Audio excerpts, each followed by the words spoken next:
அஸ்வின்ஸ் இனிப்பு காரம் பேக்கரி மற்றும் செல்வ உணவகம்.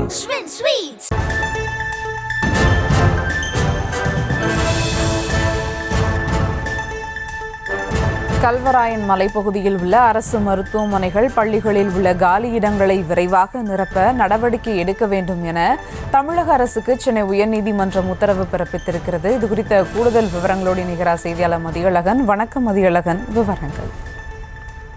கள்ளக்குறிச்சி விசச்சாராய மரண சம்பவத்தை அடுத்து கல்வராயன் மலைப்பகுதி மக்களின் சமூக பொருளாதார மேம்பாடு தொடர்பாக சென்னை நீதிமன்றம் தாமாக முன்வந்து வழக்கை விசாரணைக்கு எடுத்தது. இந்த வழக்கில் நீதிபதிகள் எஸ்.எம். சுப்பிரமணியம், எம். ஜோதிராமன் அமர்வில் மீண்டும் விசாரணைக்கு வந்தது. அப்பொழுது ஆஜரான அரசு வழக்கறிஞர் கல்வராயன் மலைப்பகுதியில் உள்ள அரசு மருத்துவமனை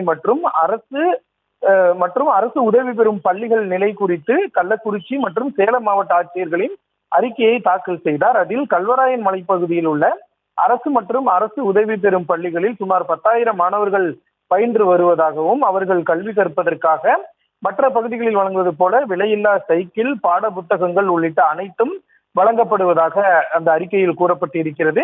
இந்த வழக்கில் நீதிமன்றத்திற்கு உதவுவதற்காக நியமிக்கப்பட்ட மூத்த வழக்கறிஞர் அரசு மருத்துவமனை மற்றும் பள்ளிகளில் மருத்துவ பணியாளர்கள் மற்றும் ஆசிரியர்களின் காலி பணியிடங்கள் இருப்பதாக சுட்டிக்காட்டினார்.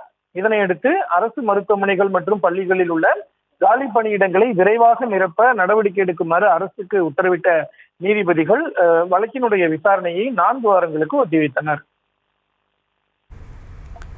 கூடுதல் விவரங்களுக்கு நன்றி மதியழகன்.